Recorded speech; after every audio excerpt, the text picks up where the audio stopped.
നമസ്കാരം. National broadcasting news India news അപ്ഡേറ്റിലേക്ക് സ്വാഗതം. കനത്ത മഴയെ തുടർന്ന് കാസർഗോഡ്, തൃശൂർ ജില്ലകളിലെ എല്ലാ വിദ്യാഭ്യാസ സ്ഥാപനങ്ങൾക്കും ബുധനാഴ്ച അവധി പ്രഖ്യാപിച്ചു.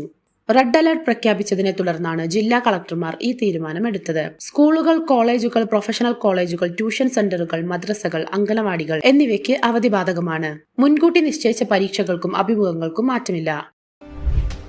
ഇന്ത്യൻ വ്യോമസേനയും നാവികസേനയും ബ്രഹ്മോസ് സൂപ്പർസോണിക് ക്രൂസ് മിസൈലുകൾക്ക് വൻ ഓർഡർ നൽകാൻ ഒരുങ്ങുന്നു. പഹൽഗാം ഭീകരാക്രമണത്തിന് മറുപടിയായി ഇന്ത്യ നടത്തിയ ഓപ്പറേഷൻ സിന്ദൂറിൽ ബ്രഹ്മോസ് മിസൈലുകൾ വലിയ പങ്കുവഹിച്ചിരുന്നു.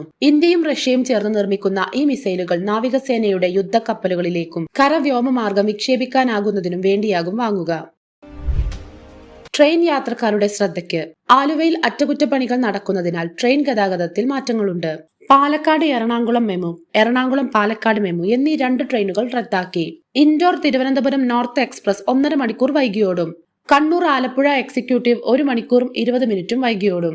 സിക്കന്ദരാബാദ് തിരുവനന്തപുരം സെൻട്രൽ ശബരി അരമണിക്കൂർ വൈകിയായിരിക്കും ഓടുക. നടൻ കുഞ്ചാക്കോ ബോബനെ സർക്കാർ സ്കൂളുകളിലെ കുട്ടികൾക്കൊപ്പം ഉച്ചഭക്ഷണം കഴിക്കാൻ ക്ഷണിച്ചു. പാലക്കാട്ടെ PKR മെമ്മോറിയൽ സർക്കാർ വൊക്കേഷണൽ ഹയർ സെക്കൻഡറി സ്കൂളിലെ പുതിയ കെട്ടിടത്തിന്റെ ഉദ്ഘാടനത്തിന് ശേഷമാണ് കുട്ടികളും അധ്യാപകരും ചേർന്ന് താരത്തെ ക്ഷണിച്ചത്. സർക്കാരിന്റെയും നാട്ടുകാരുടെയും ഫണ്ട് ഉപയോഗിച്ചാണ് സ്കൂളിന് പുതിയ കെട്ടിടം നിർമ്മിച്ചത്. കുട്ടികൾക്ക് മികച്ച സൗകര്യത്തോടെയുള്ള പുതിയ കെട്ടിടം ഒരുക്കുന്നതിനെ കുഞ്ചാക്കോ ബോബൻ അഭിനന്ദിച്ചു.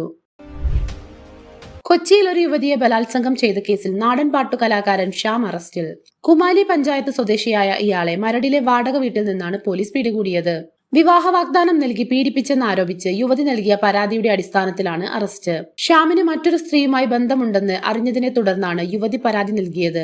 അറസ്റ്റിന് ശേഷം ഇയാളെ റിമാൻഡ് ചെയ്തു. റഷ്യയിൽ നിന്ന് ക്രൂഡ് ഓയിൽ വാങ്ങുന്നതുമായി ബന്ധപ്പെട്ട് ഇന്ത്യക്കെതിരെ US പ്രസിഡന്റ് ഡൊണാൾഡ് ട്രംപ് വീണ്ടും ഭീഷണി മുഴക്കി. ഇന്ത്യ ഒരു നല്ല വ്യാപാര പങ്കാളിയല്ലെന്നാരോപിച്ച് ട്രംപ് അടുത്ത 24 മണിക്കൂറിനുള്ളിൽ അധിക താരിഫുകൾ ചുമത്തുമെന്ന് മുന്നറിയിപ്പ് നൽകി. റഷ്യൻ എണ്ണ വാങ്ങുന്നതിലൂടെ ഇന്ത്യ യുദ്ധത്തിന് ഇന്ധനം നൽകുകയാണെന്നും ട്രംപ് പറഞ്ഞു. ഈ ഭീഷണിയോട് ഇന്ത്യ രൂക്ഷമായി പ്രതികരിച്ചു. ഗുരുഗ്രാമിൽ ആഡംബര കാറുകൾ ഉപയോഗിച്ച് റോഡ് തടസ്സപ്പെടുത്തി റീൽ ചിത്രീകരിച്ച സംഭവത്തിൽ പോലീസ് കേസെടുത്തു.